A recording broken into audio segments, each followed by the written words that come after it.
Hi, Alessandro. Can you hear me? Yes, Carol, I hear you. Hi, how are you? Hello, everybody. I just want to check sound and because Yeah, sometimes Andreas is the chair of the. Hi, Andreas. Hello, Alessandro. Andreas. Hello, Thanks Carol. for Welcome. organizing everything. Yes, it's nice meeting you in person. Thanks. Hi all. Oh, long time we have not seen Yorgos. Yes. Hi, Yorgos. Hi. Okay, so we'll be starting in about 5 minutes. Okay. Hi Carol. Yeah. I was planning to come with Kim, but unfortunately it didn't We work. cannot hear you so well, Yorgos.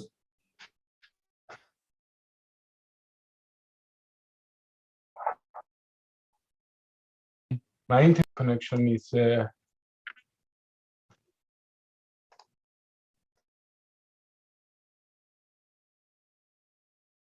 I will make darker background.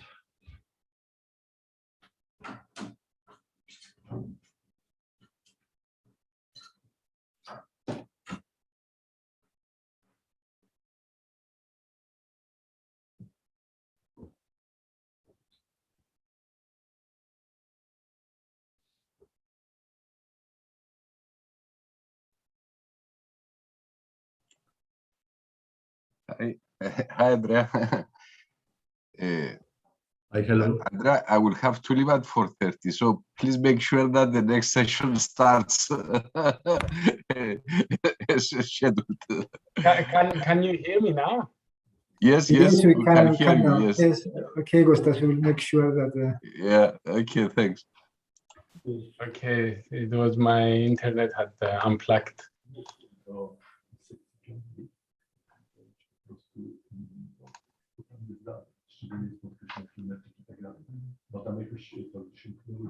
Alessandro, I'm here, yeah? Yeah, I understood. Okay, so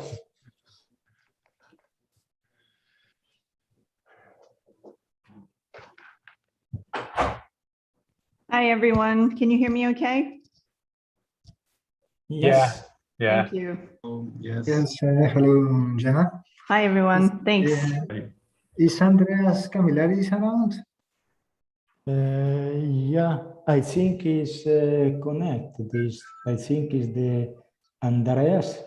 No, Andreas is the I think Andreas is Panaidis. Yes. Sorry, because there are many Andreas. He is in my office. I try to see him. Okay, 1 second.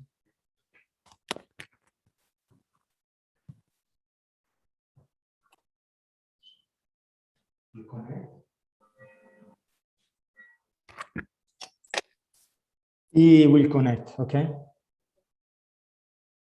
Okay, thank you, Alessandro. You're welcome. So we are starting the session in 2 minutes. Okay.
Andrea.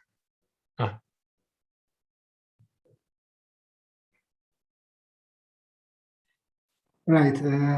So let me welcome everyone to this special session.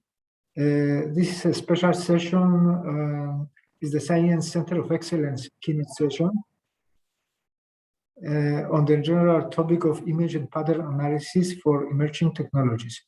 Now, Science is a research center of excellence that was established a few years ago following a teaming grant from the European Union. And in this session, we have at the beginning we have an introduction just from Yorgos Chrysatou, who will tell us a few things about the center itself, very briefly, and then we have 4 invited talks from people working at the Science Center of Excellence, and also from Professor Karol Muslovsky from Max Planck Institute, a partner of the Science Center of Excellence.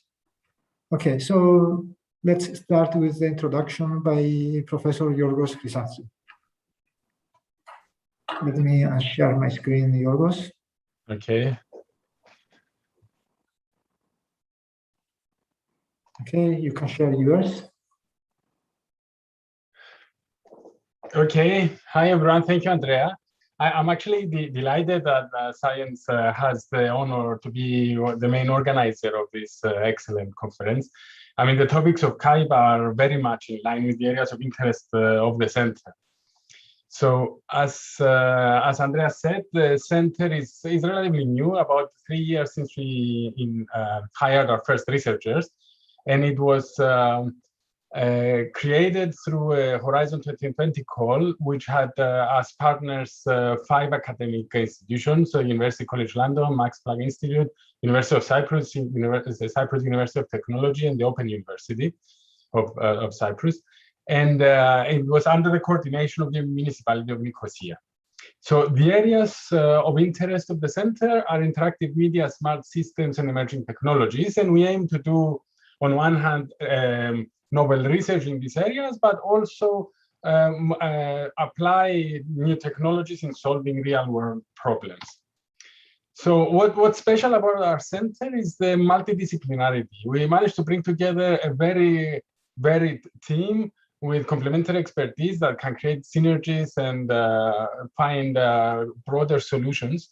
And we have academics from the 3 local universities, as well as people we employ full-time in the center from different areas, computer science, psychology, neuroscience, human factors, machine learning, and so on. At the moment, the center has been growing fast. We have about 85 people, 65 or even more of them are researchers. And we have 16 small teams, which are split into 3 clusters, what we call the pillars of our center. And let me just give you a couple of words about the 3 clusters, and then I will let you enjoy the keynote talks. So our first cluster pillar, let's say, is the visual sciences pillar.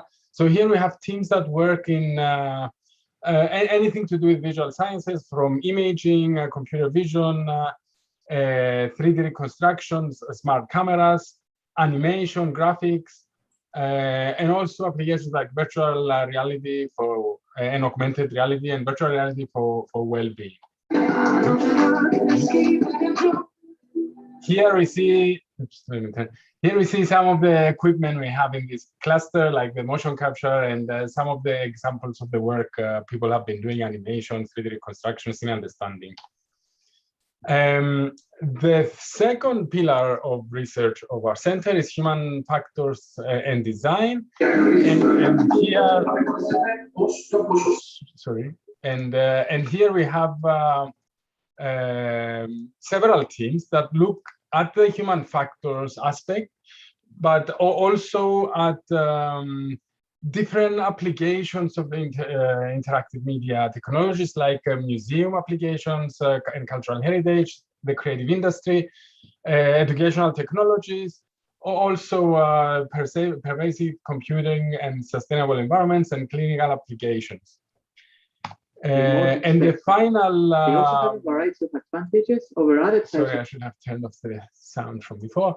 The final pillar of research is communications and AI. And here we have people looking at the networking side, like Internet of Things, 5G networks, quality of service. But also we have a few teams looking at artificial intelligence, both in classical artificial intelligence like reasoning and argumentation, but also machine learning, deep learning, and the ethical aspects of AI, and also applications to robotics.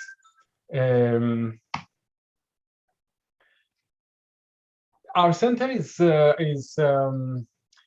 being created at the center of the city. Is on purpose. Is not at one of the university campuses, but rather because it aims not only to create novel research, but to encourage an ecosystem of innovation and collaboration with industry. It is supported by the municipality. We have a brand new building with state-of-the-art facilities in the center of the city. So it's a very pleasant place to work. So I would invite anyone who is interested to come and visit us, give a talk. We have some funding for people who want to visit and give talks. And we're very looking forward to collaborating with anyone of you who wants. Thank you very much. Okay, thank you, Yorgos. So we'll move on directly. There are no questioning. We'll move on directly to our first speaker, Professor Karol Muslovsky. Professor Muslovsky is a senior researcher at the MPI Max Planck Institute in Germany, one of the partners of science. And his PhD in 1991 and his habilitation degree in 2001 in computer science from Warsaw University of Technology. In 2011, he was awarded with a lifetime professor title by the president of Poland. His research interests include global illumination and rendering, perception issues in graphics, high dynamic range imaging, and stereo 3D. He has co-authored or authored several high-quality publications, and he was involved in the organization and chairing of several prestigious conferences. Now, let me welcome Professor Muslovsky, and let's for his talk entitled "The Effect of Shading in the Illumination of Material Perception: Model and Applications." Thank you, Andreas, for this kind introduction. Thank you for invitation. The topic of my talk is already known. Here are co-authors of this work, and I will proceed right away. So material perception is intriguing and also has many potential applications. Some of them are listed here. In computer graphics, typically we associate it with a photorealistic rendering. But material perception has also some inherent difficulties. Yes, and let me show you some examples. So here, for example, we have the same material in terms of BRDF reflectance that is illuminated by the same lighting, but we have different geometries. And appearance is, I would say, strikingly different. Yes, like the object on the right is more glossy. Let us analyze a similar situation again, the same BRDF and the same geometry, but this time lighting is different. Again, we can see differences in perception. So based on those observations, we thought that it's time essentially to collect, as today we do, with development of machine learning, to collect large data with subjective ratings of how people see materials for some selected attributes. So such work has been done in the past, but typically that was done in traditional way for relatively small data sets, and when they analyze not really all those factors that we would like to analyze. So geometry, lighting, and different measured BRDF materials. So We use Amazon Mechanical Turk to collect this data. I will say a few words about it later. We do extensive analysis of those data. And of course, later we train a neural network that should be able to predict appearance also for those materials that are not seen. And we show also a number of, I hope, interesting applications of our predictors. So there is a number of databases with measured BRDFs. Some of them are well known, as Wojtek Matusik developed such database. But recently also Jakub Wenzel at EPFL and Philip at UTIA, they also contributed greatly to such measurements as they own some unique measurement devices. We complemented those data also based on the paper from Sun, published at SIGGRAPH from Ramamurthy Group, where we additionally, based on existing data, we change a little bit the reflectance color just to have a richer data set. So we considered 9 different illuminations, and we took care that they differ in terms of spatial frequency of lighting distribution. So A would be more kind of uniform. You have larger areas with low contrast. But when you go on another side of the spectrum, would be some strong point light, really HDR kind of environment when sunlight dominates. And of course, those environments include also various situations, indoor, outdoor, daylight, night, and so on. And we consider also a number of geometries. Some of them those working in graphics recognize. Yes, those are typically used, like Stanley Bunny from the Stanford University. But we also considered such simple object as sphere, which is typically used in software when people essentially select materials. Also, we use blob, following Peter van Gorck's work, who found that discriminativity of reflectance properties may be better for more complex surfaces. And finally, we have this ghost proposed by Vlastimil Havran that contains both high-frequency patterns of geometry and some large hemispherical smooth part. So this way, we collected a relatively large number of distinct images. And then the question is, what kind of attributes we would like to study? So here we refer to the literature, and people distinguish such interesting dimensions of reflectors like glossiness, lightness, metallicness. I think the name roughly explained themselves. We added additionally some dimensions specifically describing gloss. Those dimensions have been proposed by Hunter, but later Pelaccini and Wills in their SIGGRAPH and talk paper essentially measured accompanying perceptual spaces. So the one of those attributes is called distinctness of image. So essentially it shows how sharp is a reflection of the pattern in the object. And another is contrast gloss, which essentially say what is the difference between the brightness of highlight and its surrounding. And because we also use some data set from Philip from Czech Republic, we also consider anisotropy. So we designed Amazon Mechanical Turk experiment. We use 7-point Likert scale to essentially rate by subject our attributes. And we go into public domain. We provide some tutorial. We have some catch samples essentially to filter a bit dishonest or less careful subjects. And in total, we collected data from many participants. We rejected around 11% of those data because of their poor quality. So in total, we have these over 200,000 valid responses, and we took care that per each image with the given configuration, lighting, geometry, and material, we have at least 5 different ratings by different people. We were also interested in how those ratings change as a function of material type. So we manually labeled materials into wood, leather, fabric, natural objects, organic object, plastic, ceramic, metal, and others. And now in the first part of this presentation, I would like to focus on those 8 categories And I would like to show very briefly some statistical analysis that we did on those data. But later, of course, all collected data will be used for training of our predictor. So we have rating data. So technically, we should not use those ratings as number. We use it as ordering data, and we build our scale using cumulative link mixed model. And then we do post hoc analysis using estimated marginal means and spin rank correlations. And the outcome of those latter two are shown here.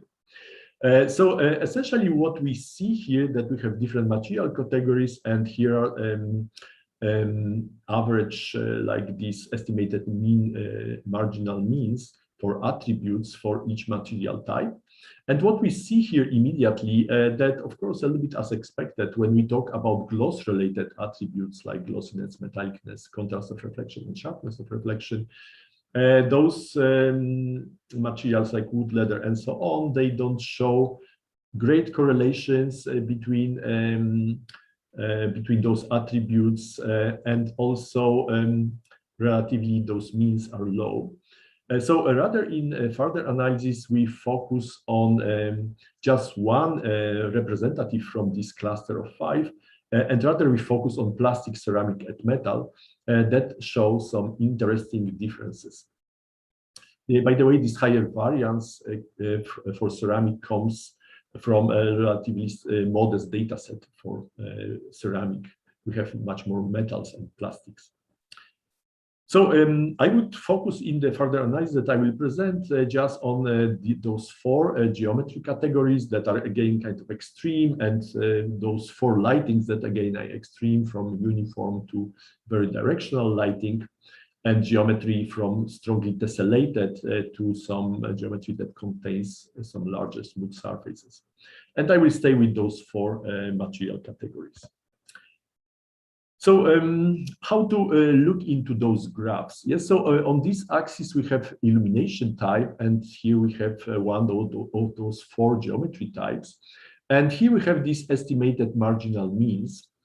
And colors encode that's maybe not so well visible, like orange will be metal, and green ceramic, then purple plastic, and blue it would be this fabric, so this clustered category.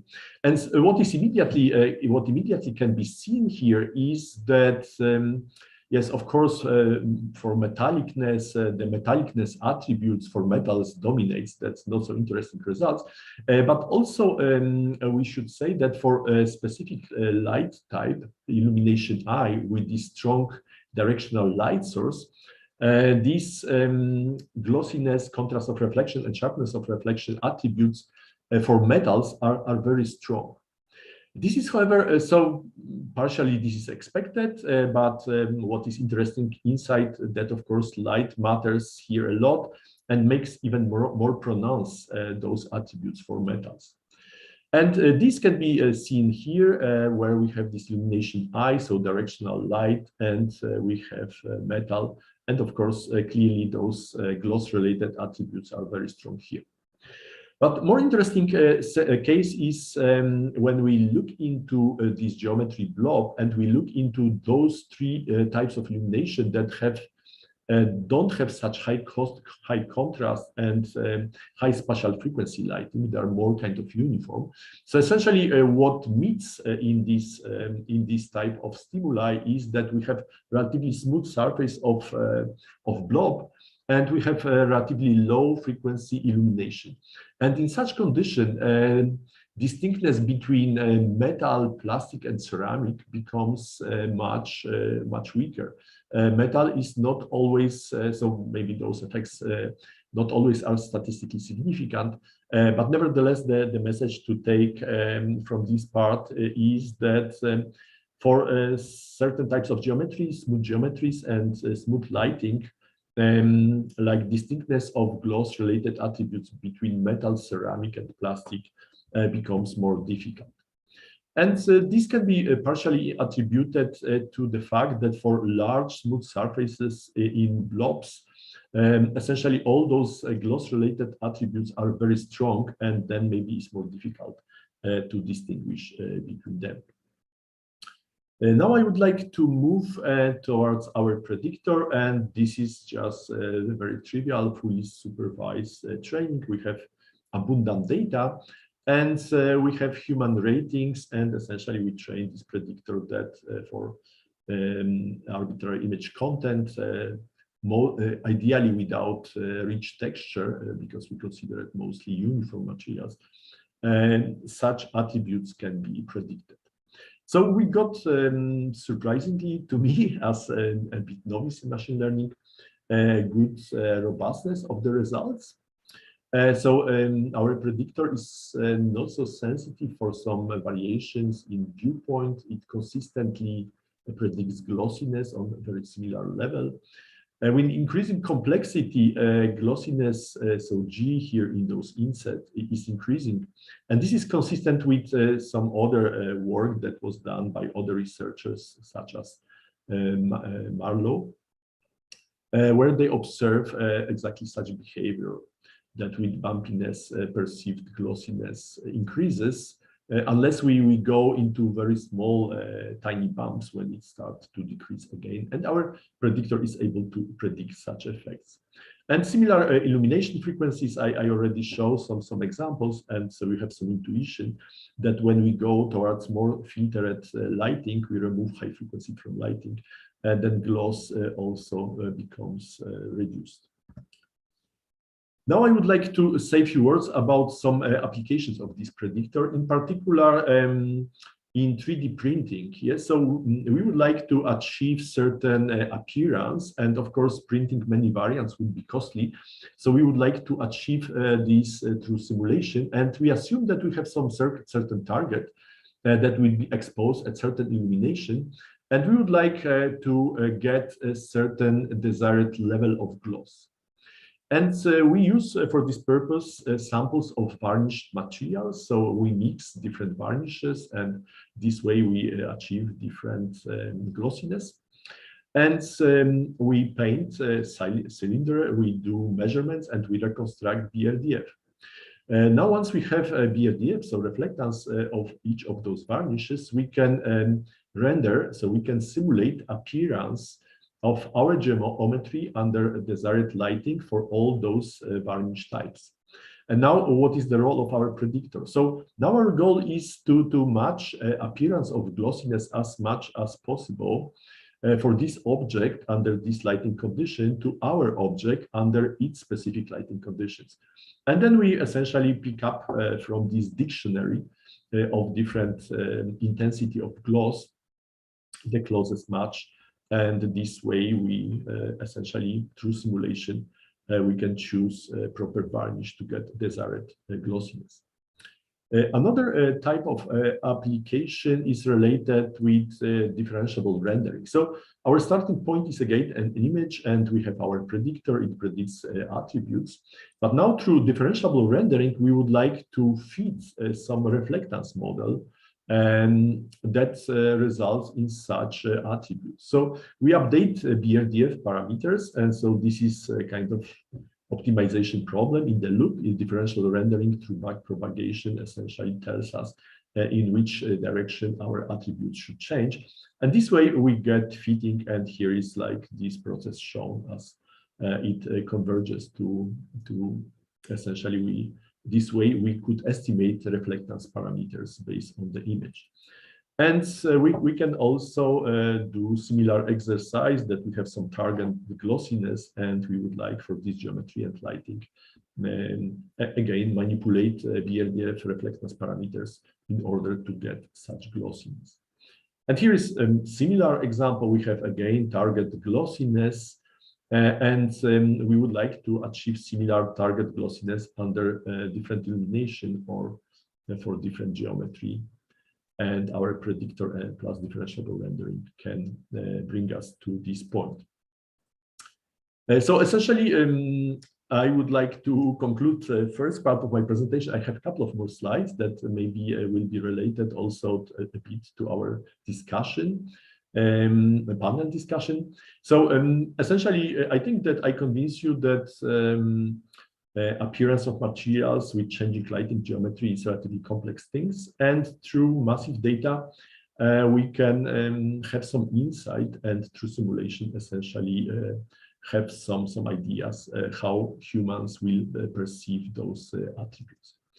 And now I would like to say a few words about a project related with 3D printing. And in our panel, we're supposed to discuss like image and pattern recognition.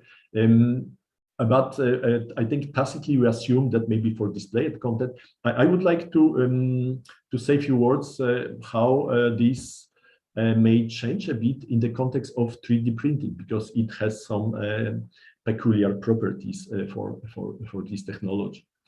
So Stratasys devices, so-called point jetting printer technology, allows to print really great objects, and technology essentially relies on depositing 4-5 different material types, voxel by voxel, to build essentially desired 3D objects. And so those materials are unfortunately not fully opaque, because ultraviolet lighting is used for processing, for hardening. So given, let's assume that we have some target texture that we would like impose on 3D printed objects. And here we have some real dimensions. If we do it naively, or even if we use printer drivers, you can see that those images are a little bit out of gamut, but in particular, they are washed out. They are blurred. And of course, we can correct for it. So what is the reason of this blurring? So there is a lot of subsurface scattering. Light enters into these materials and goes inside material and leaves outside. So this is kind of typical kind of subsurface scattering scenario that leads to blurring patterns. And we would like to correct for it. Yes? So we formulate some optimization problem when iteratively we go layer by layer, yes, and we perform global illumination simulation inside those voxels. So this is like relatively massive computational problem. And we have some error measurement, how far we are from our target gamut. And then layer by layer, we essentially optimize, we propagate those errors deeper and deeper into material. And then essentially this allows us to cancel this error. And more recently, we extended this work for arbitrary geometry, because initially it worked only for planar surfaces. The result is still not exactly much of the model, but I think much better than what you would get from the printer. So 3D printing is another aspect of displaying images, and it has some specific properties that need to take into account. So here is another example. Again, we print object that is extremely thin. It is just 0.5 millimeter thin. And because of this light scattering, as you may expect, although on two sides of these materials, we printed two different pictures from Van Gogh, yes, there is crosstalk of lighting between two sides. And although on this side, we should see nominally only this landscape, but high contrast features are visible from other side of these flat objects. So of course, you cannot do miracle. You cannot stop this crosstalk. But what one can do is essentially check through simulation, and we run a number of optimizations for different color pairs on two sides of this object for different thicknesses. And this told us what is possible, what is gamut possible to achieve given content on another side of this material. So essentially, we come with such kind of graphs that essentially show that for extremely thin materials, there is not much color gamut. There will be a lot of crosstalk, and the thicker the material, then of course this gamut increases.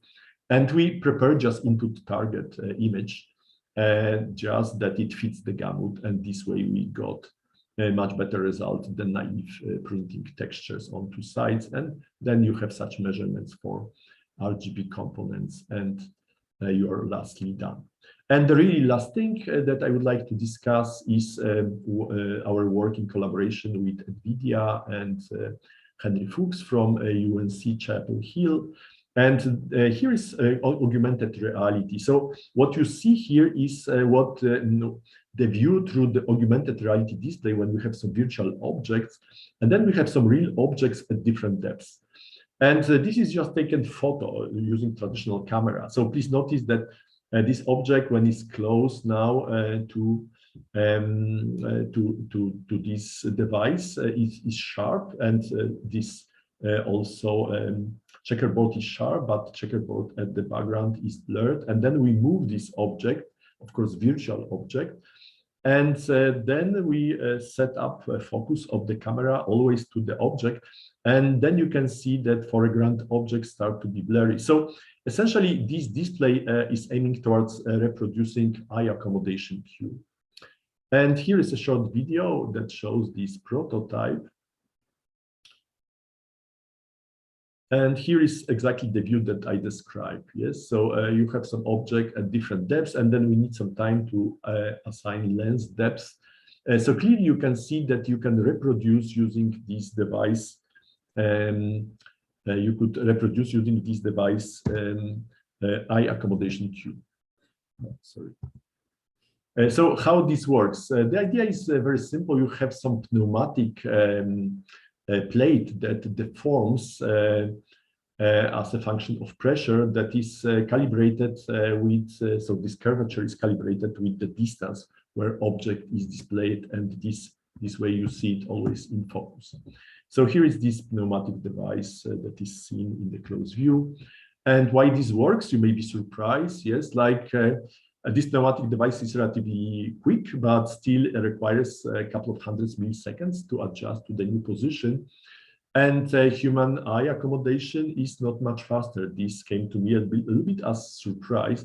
What this graph shows, essentially, we have two different focus states, and that's kind of transition, how our lens, not my lens unfortunately do not refocus anymore due to age, but for young people, this is how this process will be done. And we built also in our lab some other prototypes of, we call it volumetric displays, multifocal plane displays. You have many displays, and you can place object in between those displays, and then this would trigger the effect of eye accommodation. So I would like to stop at this point, and thank you for your attention. And if you have some questions, I don't know whether I should take them now, or there will be this panel discussion. We can discuss it later. Thank you, Professor Muslovsky. We can take the questions at the end of the panel discussion for our speakers. And I think now Andreas Panagidis, who is co-chairing this session, I think will take over to coordinate the rest of the session. Yes, thank you very much, Andreas. Thank you very much, Professor Muslovsky. So let us now move to the next invited speech of this keynote session. It's Dr. Alessandro Artusi, and Dr. Artusi is the team leader of the Deep Camera research group at Science Center of Excellence, and today he's going to talk about DJI Streamer, a new way to develop and deploy an image/computer vision pipeline. So, Alessandro, the floor is yours. Okay, thank you very much. I'm sharing the screen now. Do you see it? Yes. Yes, okay. Okay, thank you very much for the invitation. And I will introduce today a new tool developed by my group, Deep Camera, mainly developed by Mattia Angelini, that is a member of my group, a DJI Streamer, that is part of the overall goal of the group, that is to develop an ecosystem that from one side, we have the research outcome, and from the other side, we have a development of a number of tools that provide different solutions for research developers that they want to develop their imaging video pipeline or computer vision pipeline, and facilitates this development, make it easier, faster, and can deliver it anywhere, everywhere. So I will first introduce the motivation behind the development of these tools. Then I will present you the underlying SDK that the DJI Streamer is based, the framework DJI Streamer is based on. Then I will show you the infrastructure of the DJI Streamer and show a video where I show how the DJI Streamer can be used in a robotic application in collaboration with the Layer MRG group of science. And then finally, I will use the last 3 slides, hopefully be in time with the timeline of this presentation, the feature that we are under development. So let's introduce briefly what is an imaging video pipeline or computer vision pipeline. From now on, I will use the word pipeline that we refer to both imaging video pipeline or computer vision pipeline. So we have at very high level 4 stages: acquisition, storage, manipulation, and visualization. So we need to acquire an image video, we may storage it, we need to do some operation on it based on the application that we want to do, and maybe we need to visualize these results. We need some hardware to, in practice, implement this pipeline. So we need an acquisition device, can be a camera. Then this video image can be manipulated at edge through an embedded system, and then it needs to be stored and compressed to be sent over the network, and maybe to be further manipulated on a remote, more powerful device like base CPU, GPU system, or TPU system, for example, or big servers. So, but first you need also to implement this pipeline. You can implement using traditional language programming that may use some library from existing SDK, or you can use also script languages provided by the specific SDK.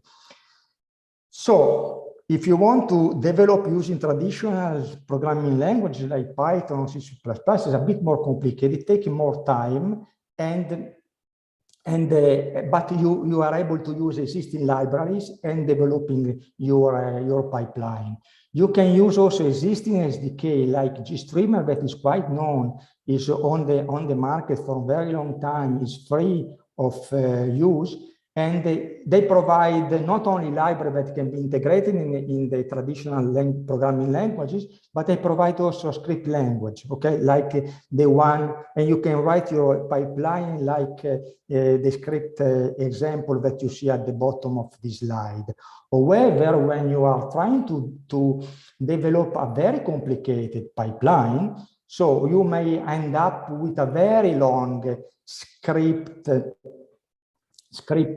program, okay, and this prone very often to typo mistakes that it takes very long time for a developer to find. So it's very easy to find some email or receiving some email in the mailing list of GStreamer, for example, but after a week or 2 weeks of discussion, they find out that for a very tiny, okay, typo, they lost 2 weeks of their time.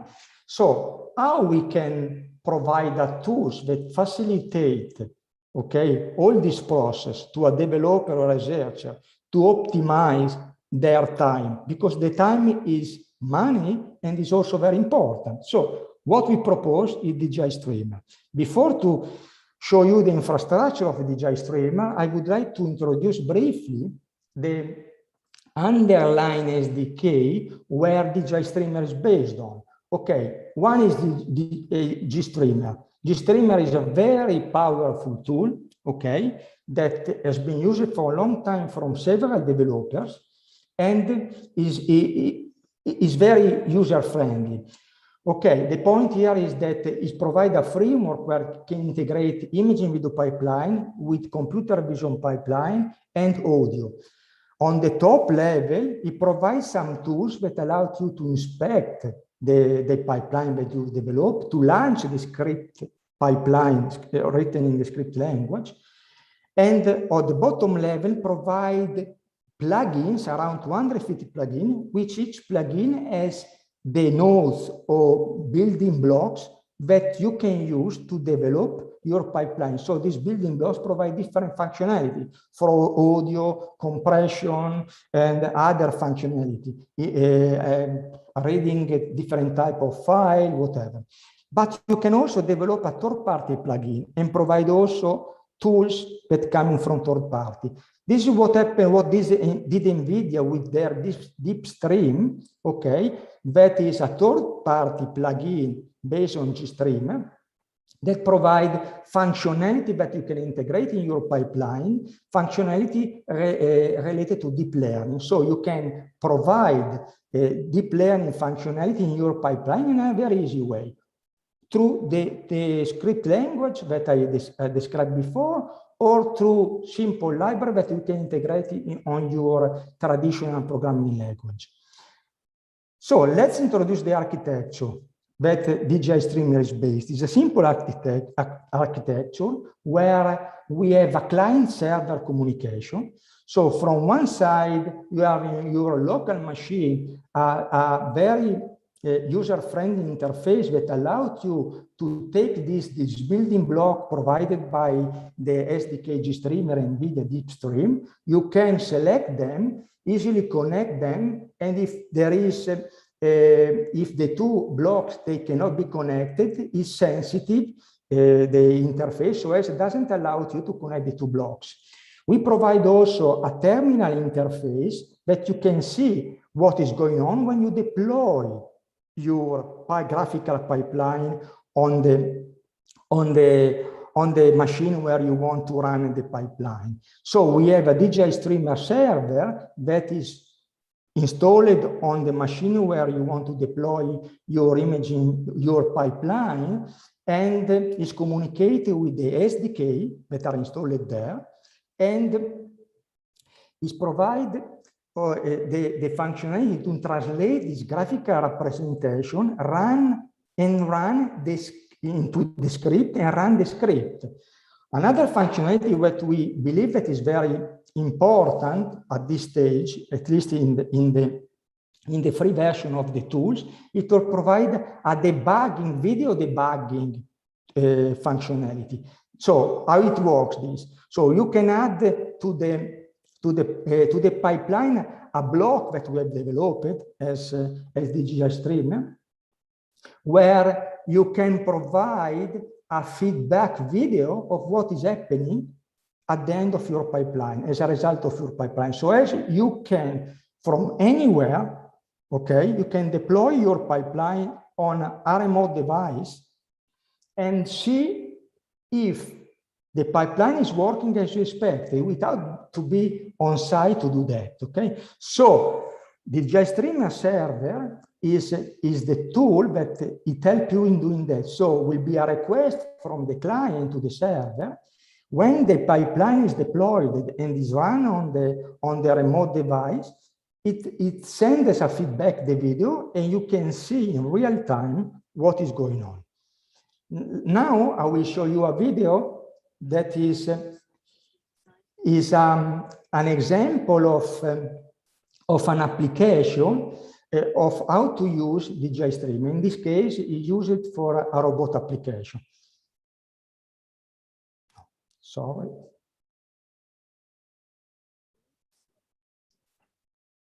Has been designed to introduce the newest way of dealing with your imaging and video pipelines. With the support of Science Robotics Group here, we have prepared a sneak peek of Streamer's key features and functionalities.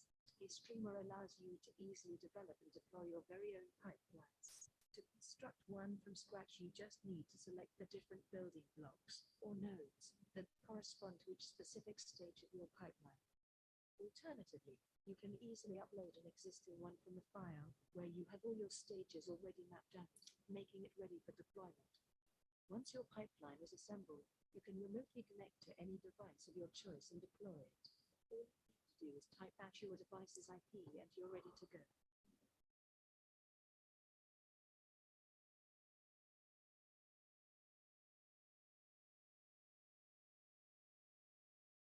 You hear the voice, eh?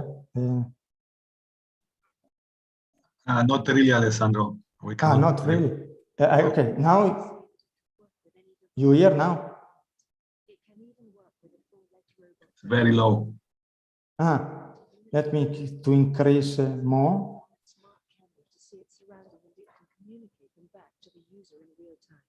Now it's better. Maybe it's better if you can briefly do a voiceover. Yeah, okay. I will reduce the things. Okay, so now this is the application of the robot.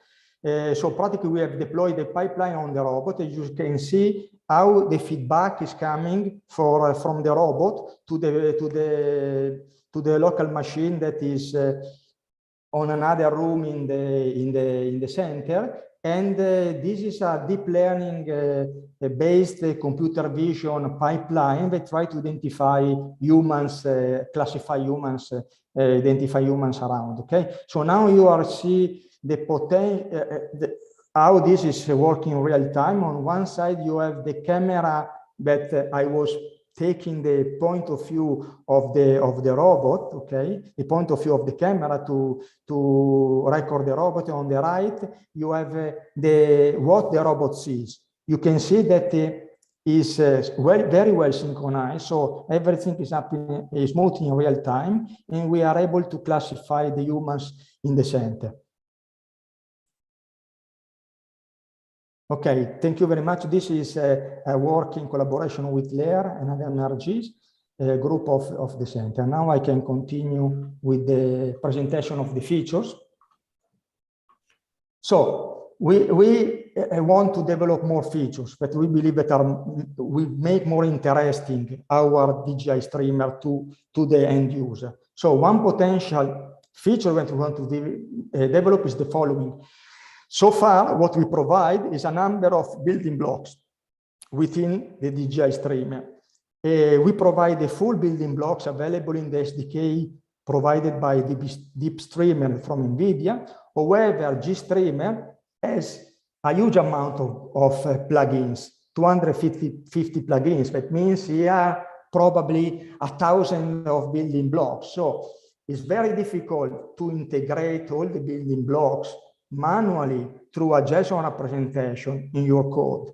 So to avoid also that the end user will contact us and ask, oh, could you provide the support of these building blocks? We want to develop a feature that is more clever, okay, that will avoid all this kind of situation. So since we have a DJI streamer server installed on the machine where the pipeline will be deployed, so why not to use it to communicate with the SDK, okay, and verify with the tools available from SDK which building blocks of the SDK are currently installed on the machine. So we can send a request from the client to the server interact with the SDK installed on the machine and send, okay, identify through a parser process all these building blocks, convert them in JSON metadata and transfer the JSON metadata to the client.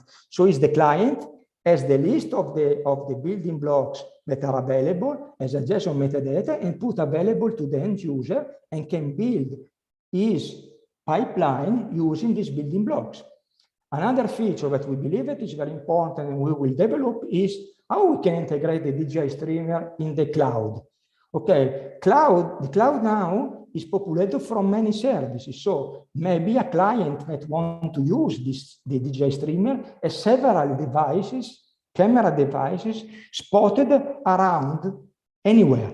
So he can register these devices in their account of cloud services like Azure or AWS. Then we can provide a cloud server, okay, as soon the devices are connected, the DJI streamer server in each device, the connected device will send the information of the cloud server, so as we can provide an index list of the characteristic of each device. This information will be sent to the DJI streamer client that will have the whole mapped devices that are activated. So it can communicate to each device like it does for a single device, okay, through the cloud server and provide the same services that I have explained in a few slides before. Another interesting feature that we want to develop is the following: how we can translate the test script pipeline that we have available, many of them, because so far the only option that you had was either to write a pipeline with the traditional programming language through the library that were provided from the SDK or through a script language. So why not to try to make to facilitate the process to translate the script description of the pipeline into graphical representation that can be used with the DJ streamer, and then integrate, adding more functionality and so on. So my talk is finished. I would like to thank the whole university and partners that participated on the science adventure. And this project has been partially funded by European Union and by the local funding. Thank you very much for your attention. If you have any questions, I am very happy to answer. Thank you very much, Alessandro. Very, very interesting talk. We will take questions at the end during the panel discussion. Of course, you can go ahead and type in the chat any questions that you may have based on the ongoing presentations that we can address later on. And moving on to our next talk that will be given by our distinguished colleague, Dr. Andreas Gamilaris. Andreas is the leader of the Superworld Research Group at Science Center of Excellence, and he's going to talk about observing and modeling the physical world during climate emergency. Andrea, the floor is yours. Thank you, Andrea. I think our audience has realized how many Andreas are in Cyprus already. It's a very popular name. Just one question first. Do I have 10 minutes now or 15 minutes? Because I think we are getting a bit late. We are 5 minutes late. If you can spare us a couple of minutes, it's okay, but we do have the panel discussion to mitigate this. Okay, so I will try to be brief. So in this 10-minute talk, I will introduce my group, and the title, which reflects our activities, is Observing and Modeling the Physical World During Climatic Emergency. I call it climatic emergency because our behavior is not really sustainable on this planet. And since now we have better sensors and large-scale observations, we can, without any doubt, realize this. Human population is increasing, CO2 emissions are increasing, our energy consumption is increasing. We have more and more livestock available producing methane. And it seems like unfortunately, these emissions directly relate to temperature increase on the planet, and this global warming has various effects on the ecosystem and on humans. So we need to take fast actions in order to avoid any bad scenarios like disasters from occurring, or at least, since the predictions by the latest IPCC report are a bit pessimistic and alerting, at least mitigate this climate change. So there is a documentary which is called Breaking Boundaries. It's available in Netflix, so I recommend it for those who did not see it. And it gives us some reference of the different biospheres of the Earth. And it tries to give a measure of where we have surpassed the limits or the tipping points, and where we are in, let's say, in gray waters. And it seems like in biodiversity loss, in the change of climate, which relates to increase of temperatures, and also in nitrogen flow, we are beyond the limits. So we need to take fast actions. And the aim of the group that I'm leading is to develop a complete pipeline and processes for near real-time environmental observation and modeling in large scale for more informed policy making, especially for environmental aspects, with the ultimate goal of sustainability. So we do research that focuses on the real world, trying to make it more sustainable. And by real world, we don't only refer to humans, but also to animals, plants, the ecosystem, either physical or urban. We used a range of technologies, emerging technologies, in order to monitor the physical world, either in large scale, like satellites or drones, or field sensors, and using techniques like computer vision and GIS, geospatial analysis. So we work in a range of domains which all relate to climate change, like agriculture, smart cities, ecology, biodiversity, renewable energy, disasters, water management, pollution, land use change, which all relate to, at the end of the day and through our outcomes, to better environmental policies that we need to shape. Our team has a multidisciplinary expertise and know-how. Each of us is an expert in his or her own domain. So we have a variety of professionals, and we come all together in order to solve those mostly multidisciplinary problems that we encounter. And what you see here is a process and a pipeline that we try to create, and we're in the process of creating, which allow us to take those large-scale observations, pre-process them and annotate wherever necessary, include them in some database, use computer vision. Mostly we use deep learning nowadays, since it has quite good results, and this was also evident from the presentations we see in Caip up to now.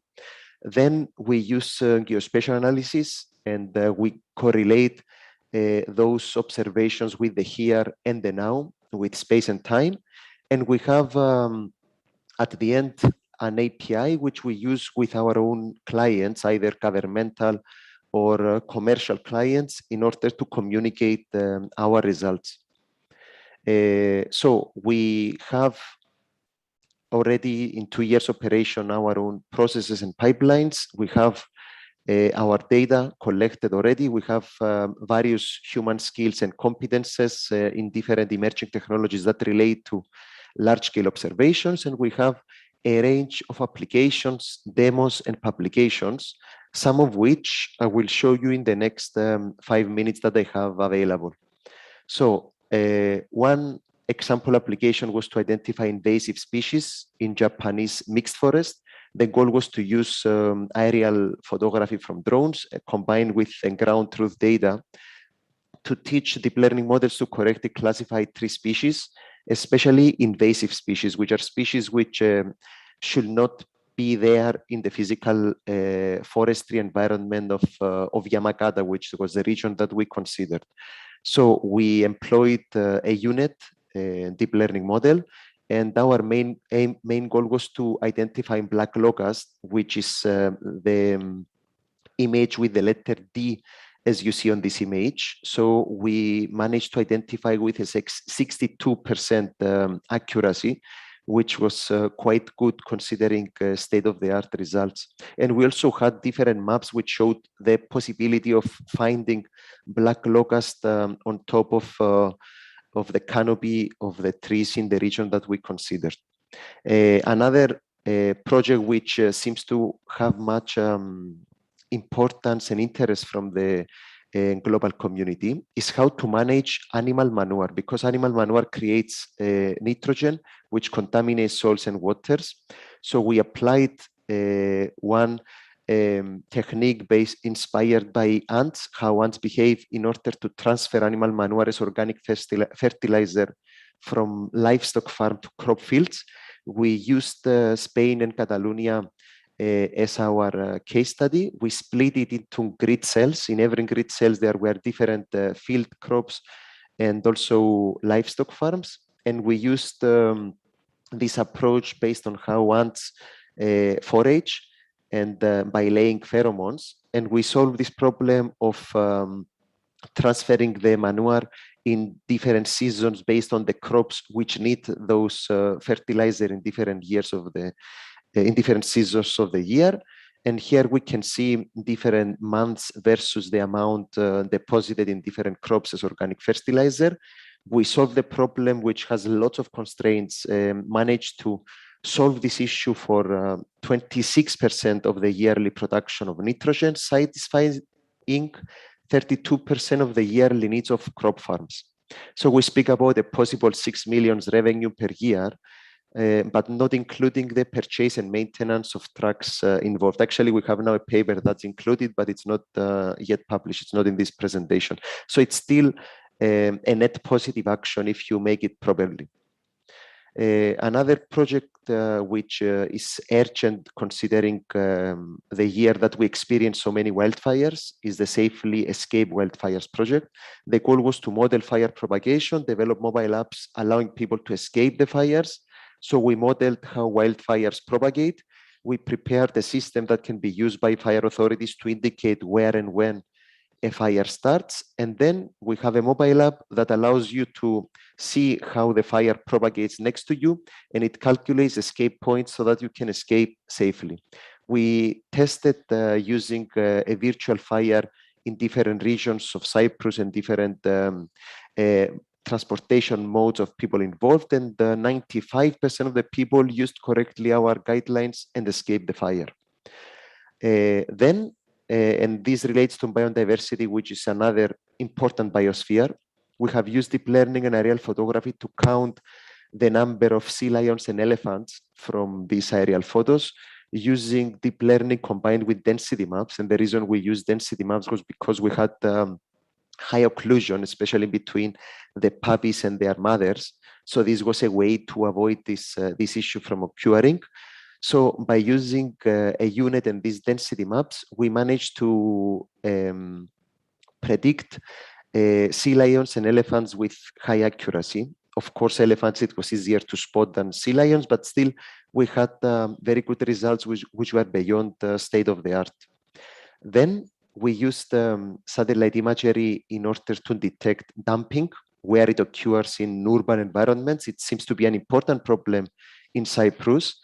And here you can see our results from the city of Houston, where we had also some ground truth information available.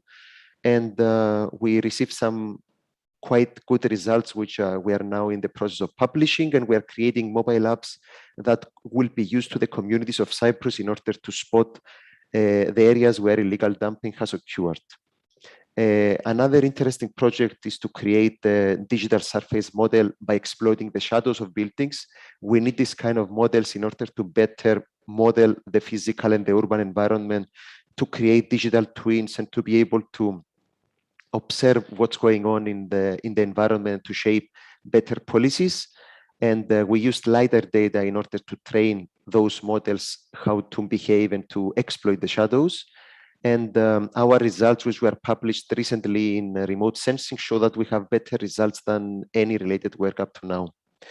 A project worth mentioning is a COF tracer application. It was a contact tracing application, the official one used in Cyprus based on Bluetooth and Google Apple exposure notifications. This was developed together with the group of Alessandro who presented before and other colleagues. It reached 30,000 downloads, which is 2% of the Cyprus population. We also spotted some around 10 to 20 people who were alerted early in order to avoid early on being having COVID. And finally, this is a paper that you will see also in one of the next sessions about the land use change around Cyprus. We detected how land use changes. We used a Siamese model, and we had better results based on a weekly supervised approach, which was beyond state of the art. And here you can see another story about it. And a final slide, which is mostly a question to you, something like a challenge. Do you think we can trust machines and AI to perform policymaking for us? Do you think that humans should be involved in this process? And if we allow machines to get involved, do you think that they can ensure fairness, transparency, efficiency, and sustainability? Thanks a lot.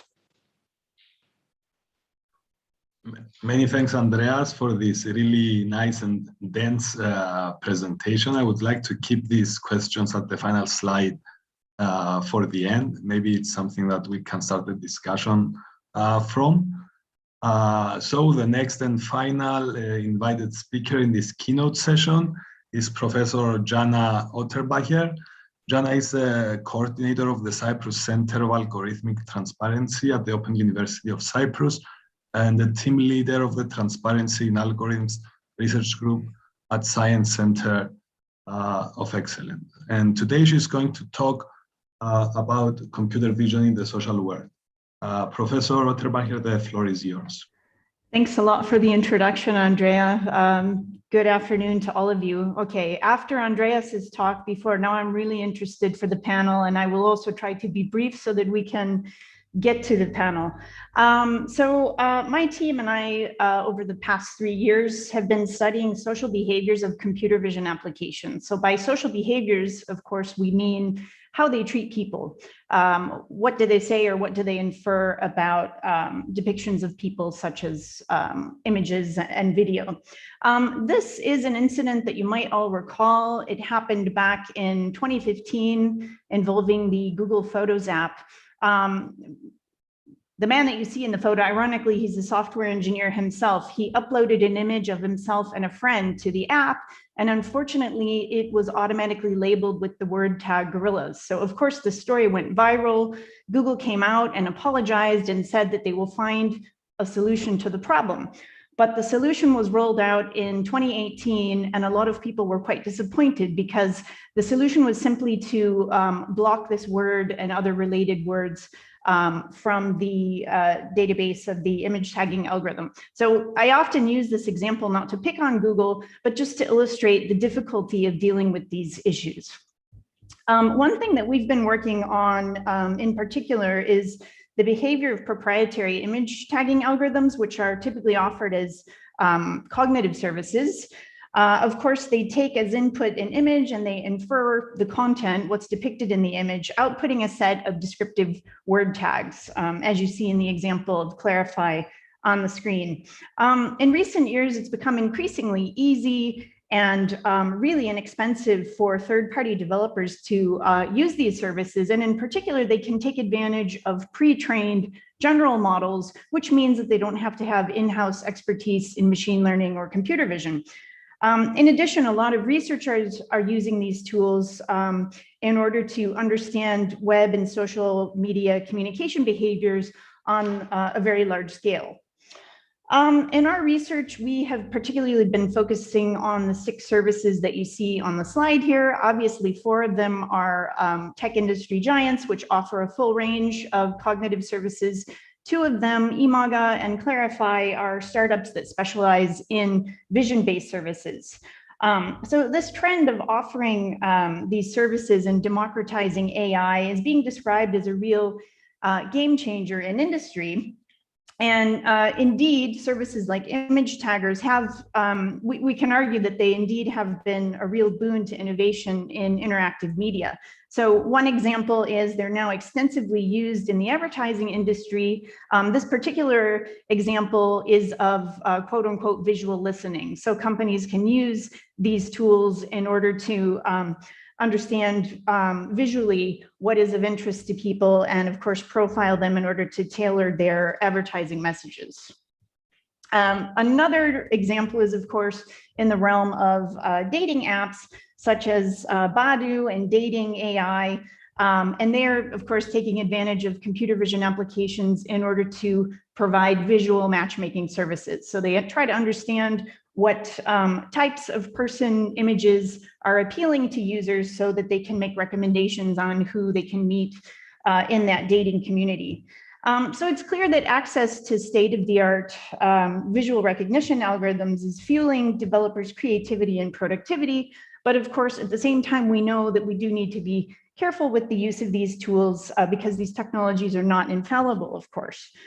In my team, we do a good deal of auditing, both on data sets as well as on algorithmic processes.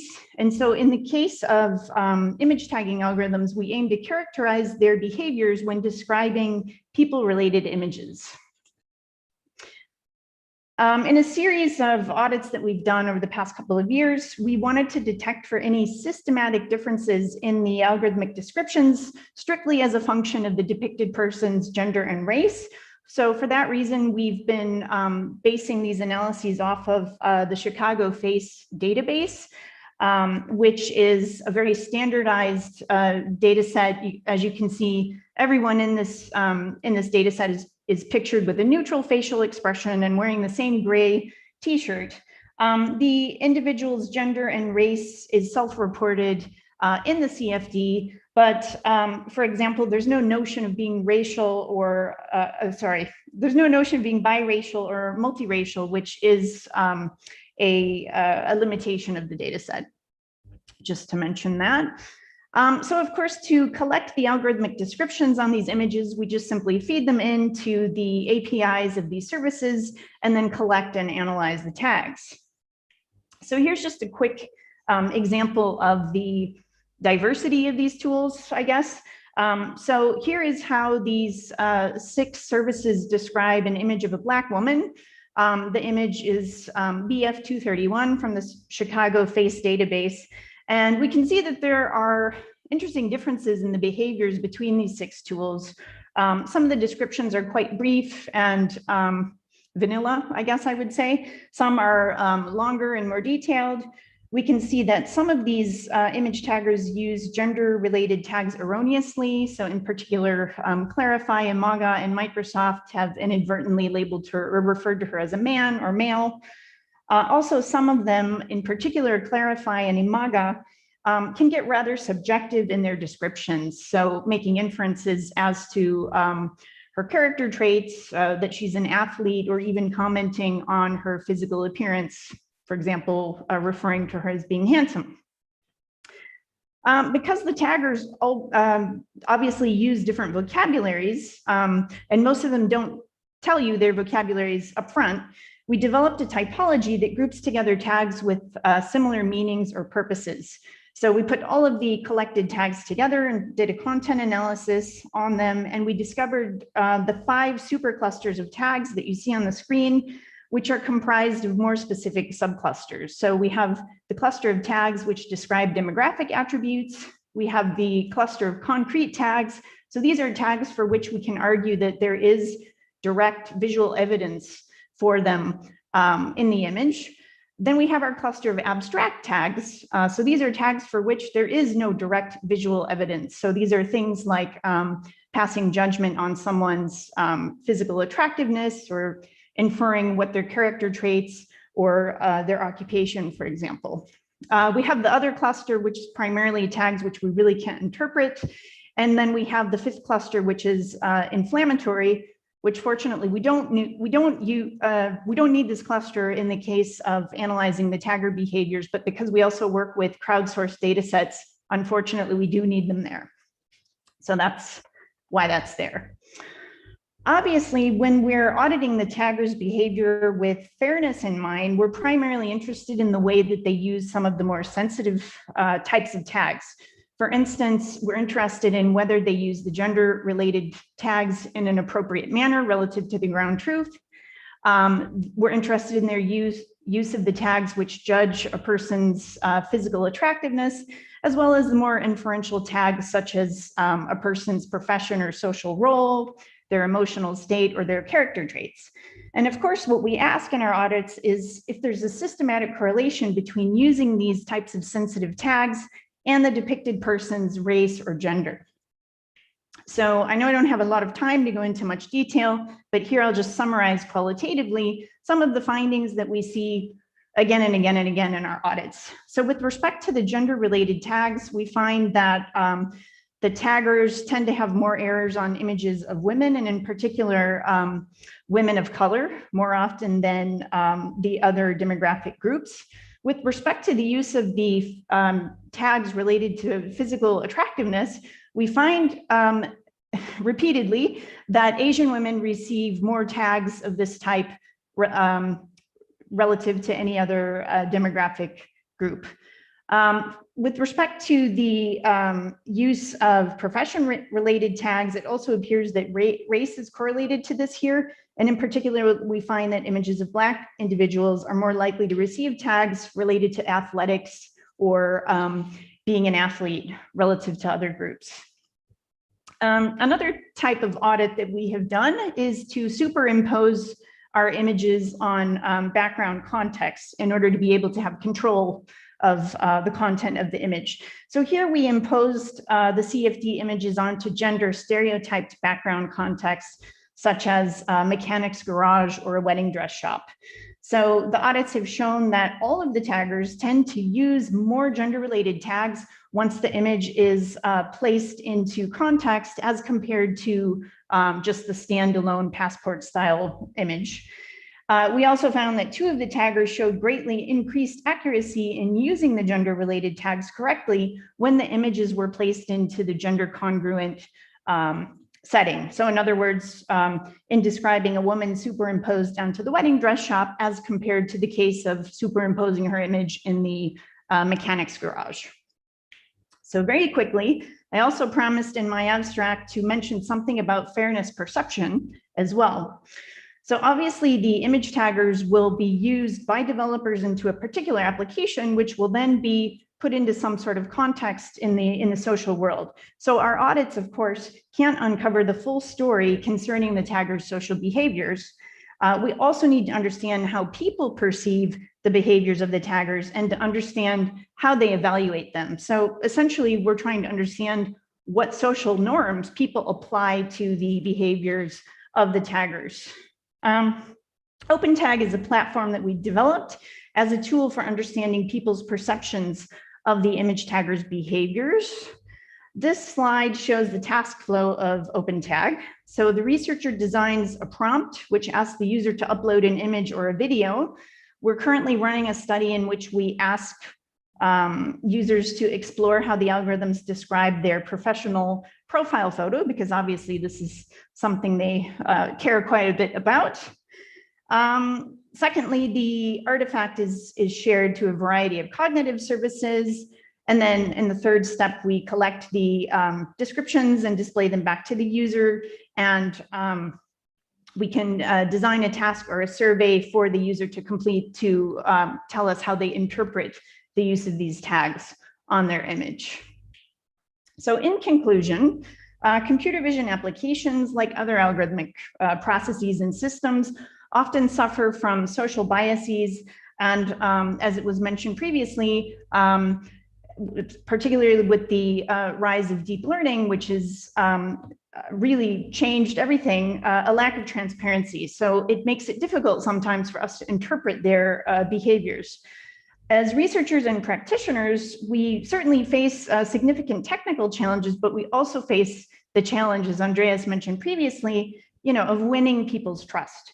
What I'm showing you on the screen here is a snapshot from a 2019 Nature article by Iyad Rawan and colleagues, in which they advocated for an interdisciplinary science of machine behavior, which they describe as drawing both from engineering and computer science, as well as from the social sciences. So as we can see from the diagram, their motivation for developing this new science is to collect quantitative evidence describing machine behavior in order to understand the impacts of these technologies on our lives, and then of course to feed back into the development of new engineering practices. So I actually really like this framework. I would only add here that understanding machine behavior, and in particular the social biases that we observe in computer vision applications, it's just as much about understanding our own behaviors and our own social biases as it is in understanding how these algorithms behave. So with that, I thank you very much and look forward to talking to you all in the panel.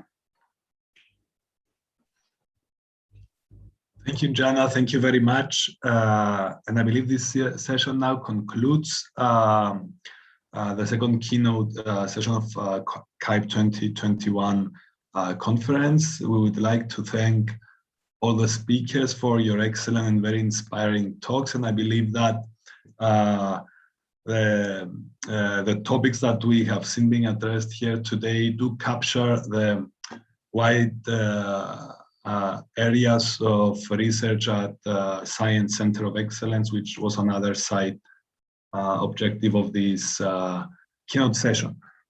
So now we can move to questions, if we have some from the audience. and initiate the panel discussion.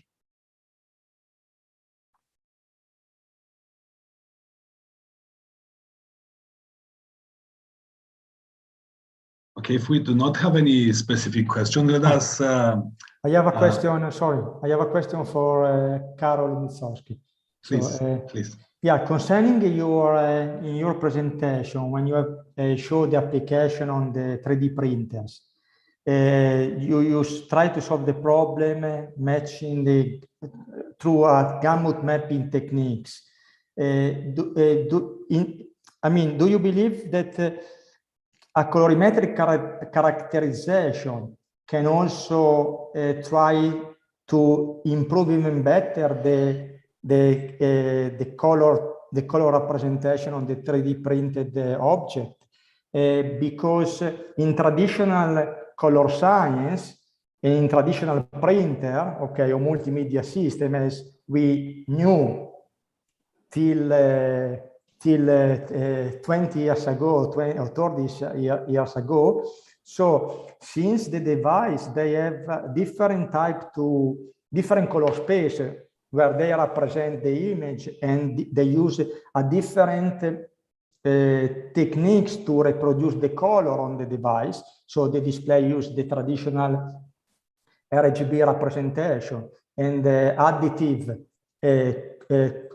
color methodology to produce the color, while the printer use a CMY color space, or a bit larger different color space that take into account also of some other primaries, and use the subtractive methodology to produce the color.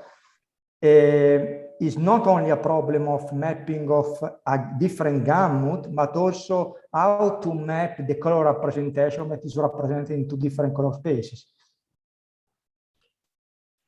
Yes, I think so. I am not a specialist on color gamut and color gamut mapping. Yes, like only experience with this device is kind of a little bit deadlock. Yes, that on one hand to hardening this material, yes, you need that it's not completely opaque, and on the other hand, yes, like because if it is not opaque, that has this side effect of essentially yes, like propagating lighting to some neighborhood. Yes, so I don't know. It's like we of course we characterize primaries when there are just 4 or 5 primaries, so we characterize them colorimetrically, and then we achieve relatively good color reproduction. Yes, but I don't think that in our team we are really such a professional guys. We rather try to characterize this material from the point of view like light transfer in the material. Yes, because that we have more specialists in our team working on these, like so global illumination computation. Yes, and how light scatters inside material. So that was maybe our focus. Okay, thank you very much. Okay.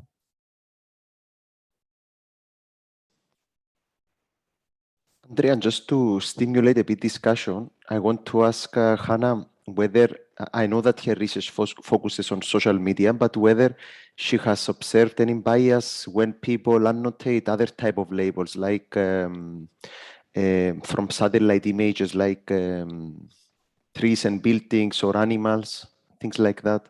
This is a really good question, and to be honest with you, it might be something we should look into. I was surprised. I mean, I'm not trained in computer vision. It was interesting to me even that perception is not objective. And I actually, speaking of which, how much variability is there in human judgments on things like glossiness? There's quite a bit of variability, I guess, yeah, which would lead me to believe, Andrea, that it's something that we should look into. I mean, Andreas Lanitis and I can tell you more about the things that we see crowd workers doing when you ask them to judge other images of other people. It's a mess. Yeah, I can imagine. If I may add a comment here, so yeah, it came in my mind the fact that you have this experience in every in every daytime during our life. So if you take, for example, one fact that is happening around you, and you have 3 or 4 people that are seeing the same scene from different point of view, okay, spatial point of view, and you interview them to say, tell me what happened, they will tell you slightly different perception of what happened in reality. So it depending from many factors, it's very difficult to take into account of these things, I believe. But I mean, it's very complicated. Yeah. And also, let us not forget that when we are talking about huge databases of images and videos, we are now at we have surpassed, let's say, datasets of tens of thousands of images. We are talking about hundreds of thousands, maybe millions of images in a single dataset, such as ImageNet and beyond ImageNet, where often giant techs employ crowdsourcing to tag these images. So it is very, very likely that we will come across different tagging that is not just related to perception, but many other factors as well.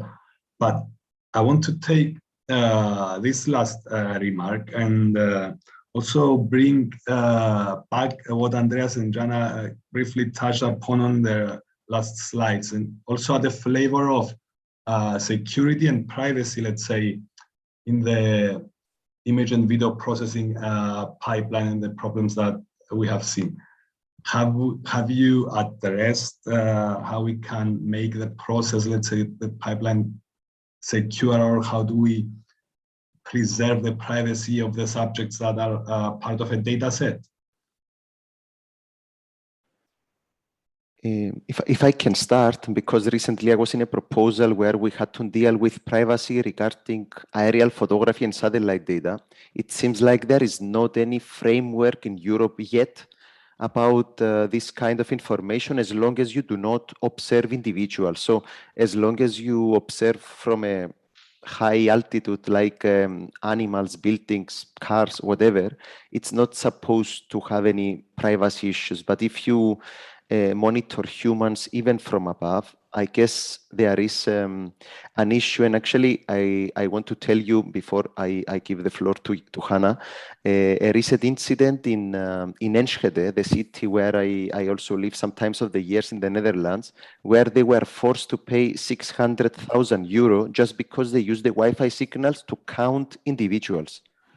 So it's crazy. I mean, on one hand, you have privacy rights of people. On the other hand, you have research activity and want to make more sustainable stuff. So there has to be some trade-off. And now I give the floor to Janna.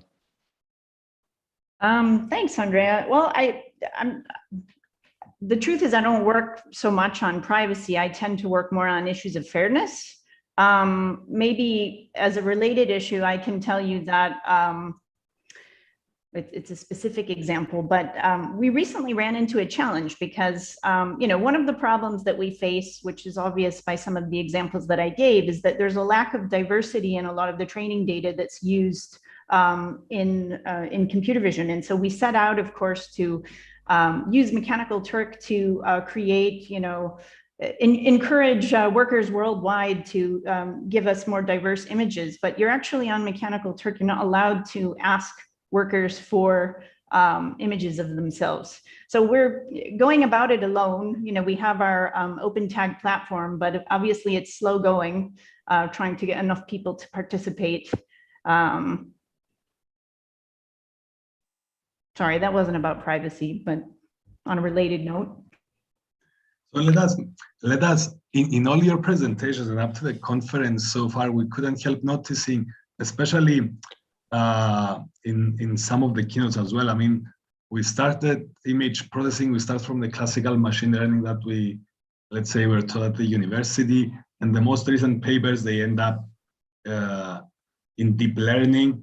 So I was in a similar conference, let's say a few years back, and we were trying to figure out, we're discussing whether deep learning is a hype or not.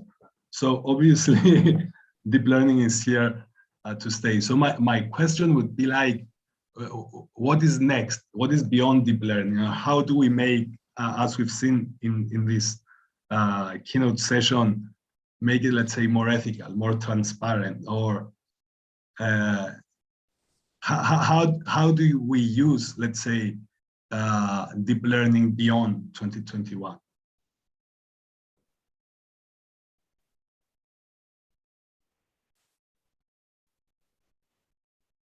Well, to me, I mean, I guess everybody has a different opinion. To me, it's about artificial general intelligence, so that it does not solve one particular problem, but it is able to generalize to other application domains, or to generalize up to a scale where it can understand by itself other problems occurring in multiple disciplines. I think this is, for me, the holy grail of AI, which is reflected in particular domains by deep learning.